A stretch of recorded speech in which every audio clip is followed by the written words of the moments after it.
Bem-vindos ao Canal Brasileiro de Comunicação, CBC TV. A partir de agora você terá as informações importantes para você sobre vários segmentos em nossos canais de comunicação, no streaming cbctv.com.br e também nas redes sociais, Facebook, YouTube e Instagram. Hoje um assunto extremamente importante, Covid-19, o coronavírus que tem preocupado todas as pessoas. Nada melhor do que esclarecer um assunto com um especialista. Seja bem-vindo ao nosso canal de comunicação, Dr. Marcelo Fontana, que é infectologista. Prazer recebê-lo na CBC TV. Obrigado aí, agradeço a vocês a oportunidade de esclarecer a todos aí que estão me vendo aí na TV, trazer as informações pertinentes que a população tem sido e está se mostrando aí carente.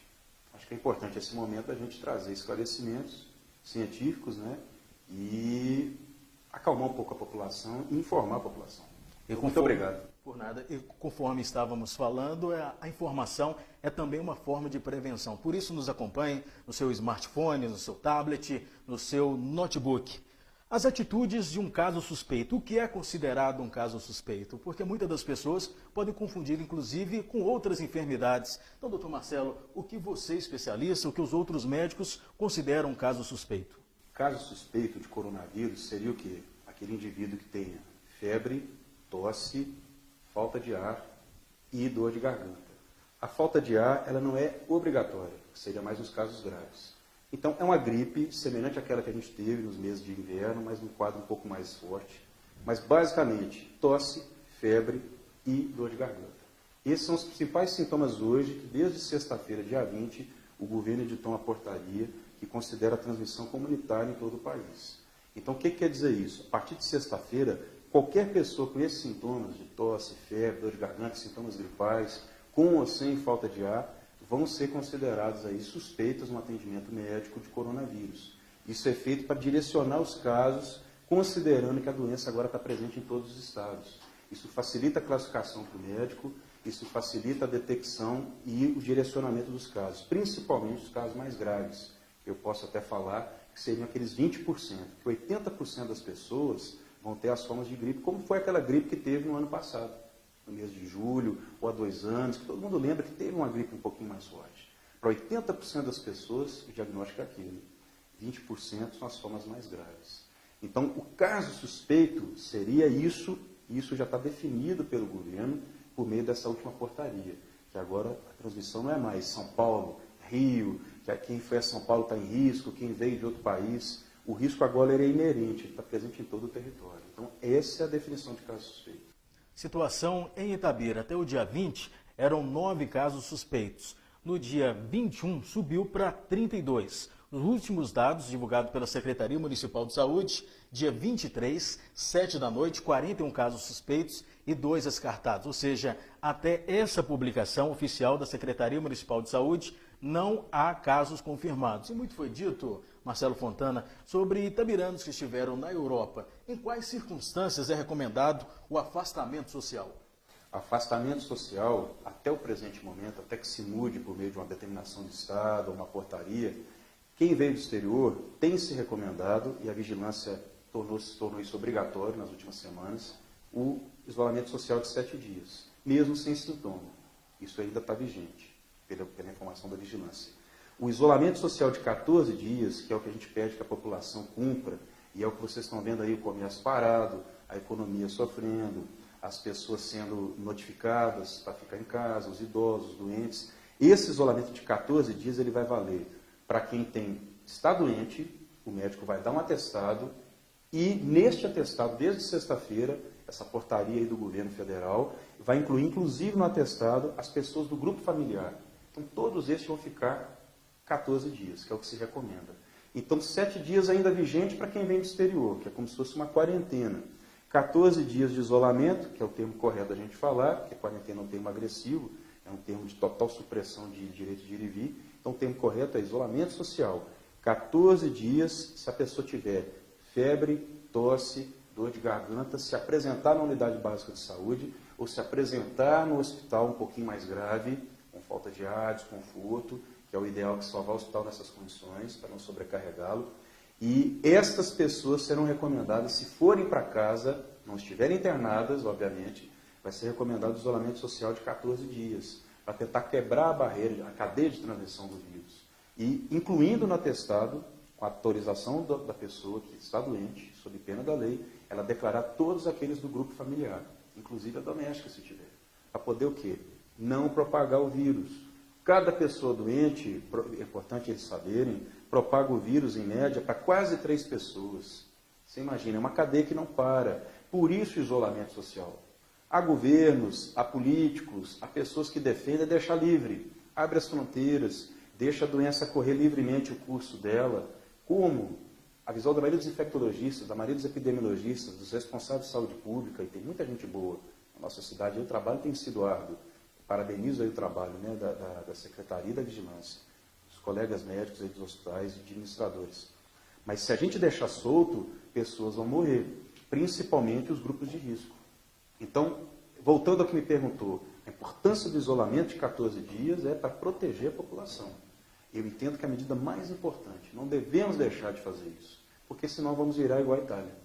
Então é importantíssimo esse isolamento, e esclarecendo os 14 dias. E essa preocupação, doutor Marcelo, é justamente por causa do alto índice de transmissibilidade. É uma doença que muito facilmente ela pode passar de pessoa por pessoa e às vezes no princípio sequer sintomas sejam apresentados?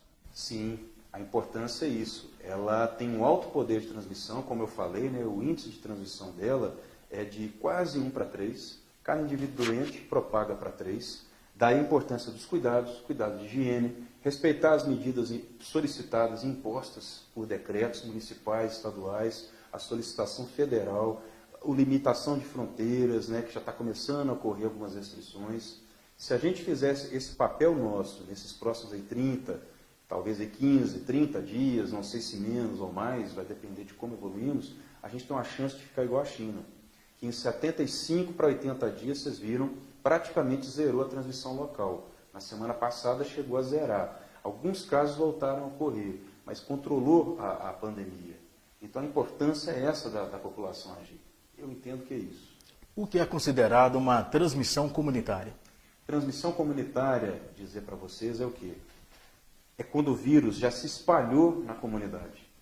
Então, Itabira, no presente momento, você falou, há instantes aí você citou, 40 casos investigando, provavelmente casos de hospital, casos que profissionais médicos da atenção primária nos PSFs suspeitaram e devidamente estão pedindo, encaminhando esses pacientes, alguns vão ter exames oferecidos. Então, a transmissão comunitária em Itabira ainda não está ocorrendo.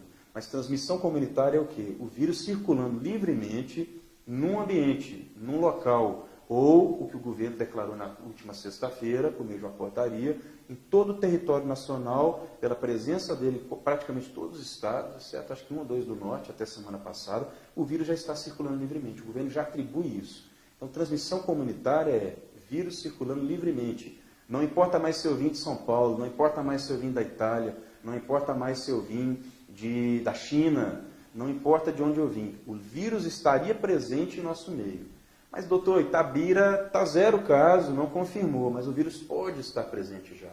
E talvez em 1 ou poucos dias saibamos positivando o exame. Isso foi feito pelo governo para facilitar as medidas de saúde pública e de restrição de mobilidade e para a gente fazer a quarentena, que é o isolamento social que tem esse pedido. Agora vai pelo menos esses próximos aí dias, até abril, escolas, comércio, vocês viram que o prefeito sabiamente decretou. E essas medidas foram feitas para justamente segurar o vírus. Mas tem no momento em Itabira diagnóstico positivo? Não. Mas ele pode estar no nosso meio, doutor? Pode. Por isso as medidas foram feitas. E Itabira tem o privilégio no momento de ter feito antes de virar Itália, antes de virar China, antes de virar a cidade de São Paulo, que é o que até já falei em outra entrevista. O governo municipal, a Secretaria de Saúde, os gestores sabiamente fizeram, e aqui eu dou um tom apartidário, elogiosamente fizeram e com trabalho árduo, que eu sou testemunha, trabalho diuturno, fizeram aí essas restrições para que a gente não vire São Paulo, não vire China, não chegue à situação do norte da Itália, que vocês viram aí, quase 800 pessoas morreram há 2, 3 dias, ontem foram mais 600, a maioria velhinhos na Itália, uma situação calamitosa. E lá agora que a população italiana está acordando para a realidade. Por que não Itabira fazer antes de virem os casos confirmados em exames? Itabira está fazendo. Então, é a possibilidade da gente antever o problema maior, tomando as medidas duras agora, e em 1, 2 meses, quem sabe a gente colha. Com baixo crescimento econômico, mas pelo menos aí salvando vida, que eu acho que é mais importante. Porque há correntes de políticos que pensam que a gente deve abrir as fronteiras e deixar o vírus agir natural. Morre quem for morrer, os grupos de risco, sobrevive o mais forte. Isso é teoria de Darwin. Eu não sou a favor dessa corrente, de deixar livre. Nós temos que preocupar com os casos graves, aqueles 20% que vão para o hospital e que vão morrer numa cidade de transmissão comunitária, que é o que Itabira pode virar em algumas semanas. Eu acho que vai virar. É inevitável o vírus se espalhar. Então, antes que isso ocorra, tomemos as medidas. Antes que sejamos a cidade de transmissão comunitária, que o vírus vai chegar. Não sabemos se uma curva leve, não sabemos se uma curva grave ou se uma curva explosiva. Eu acho que a gente pode ter, não uma marolinha, né, como um presidente chegou a dizer na época de crise, mas eu acho que a gente pode ter uma curva razoável de transmissão na nossa cidade e menos vidas perdemos, não sobrecarregar os hospitais e os serviços de saúde poderem dar atenção à população e a gente não ter perda de vidas, que é o principal. Eu acho que à frente do dinheiro, né, de abrir fronteira e deixar, é as pessoas em primeiro lugar.